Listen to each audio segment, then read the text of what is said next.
For more analysis on this, Anurag Viswanath is a political affairs analyst and author, joining us live from Bhubaneswar in India. Great to have you here with us on TRT World. So can she calm down tensions in Nepal? Well, it remains to be seen. It's going to be a long healing process because, as you know, the protests were not just about social media. It just went beyond. It was about corruption. It was about nepotism. It was about unemployment.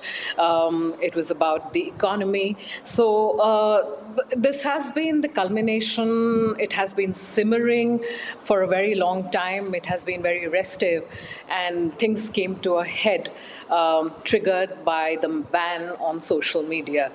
So it remains to be seen after the elections are conducted next year as to how Nepal is going to heal and recover.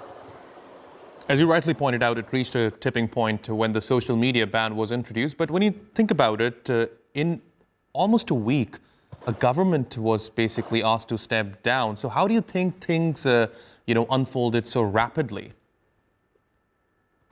Nobody quite anticipated it because Nepal has witnessed protests in the past, but this time it reached a point where it reached a tipping point with protesters actually barging into the parliament and attacking several luxury hotels which are no longer there.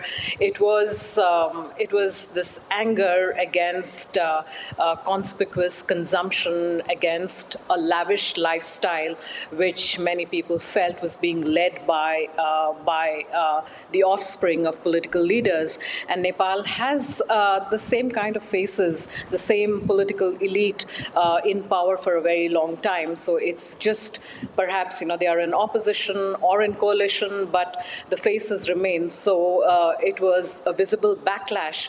And perhaps one of the reasons why things came to a head, because often protests are subverted or infiltrated by elements from outside. And there could also be that element. It remains to be seen. And I think it also shows that KP Oli had a weak command over major institutions of the government. And this is perhaps one of the reasons why everything unfolded so quickly. Now, let me ask you, of course, this is something that we are seeing happen for the second time in the region. Do you see any parallels between what's happening in Nepal now when you compare it to what happened in Bangladesh last year? Well, the geopolitical situation in South Asia is somewhat similar because you have Sri Lanka, which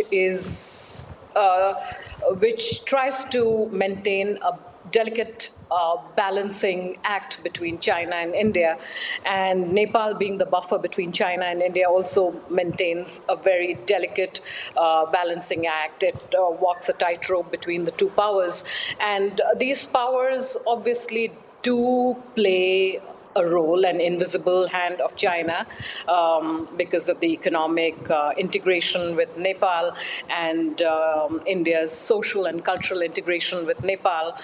There's so many Nepalis, maybe about 3.5 to 4 million Nepalis working in India. And you also have border trade, and you have the visible footprint, China's visible economic footprint in Nepal because of the framework of the BRI in Nepal.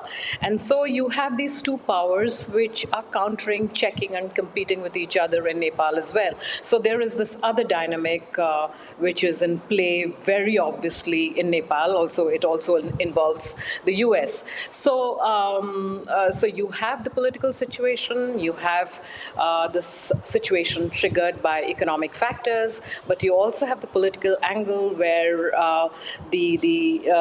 where Nepal is of critical importance in South Asia and in the region, and it is a country that is coveted both by China, India, and the US. Fascinating insights. Anurag Viswanath, thanks very much for joining me here on TRT World. Really appreciate your taking out the time.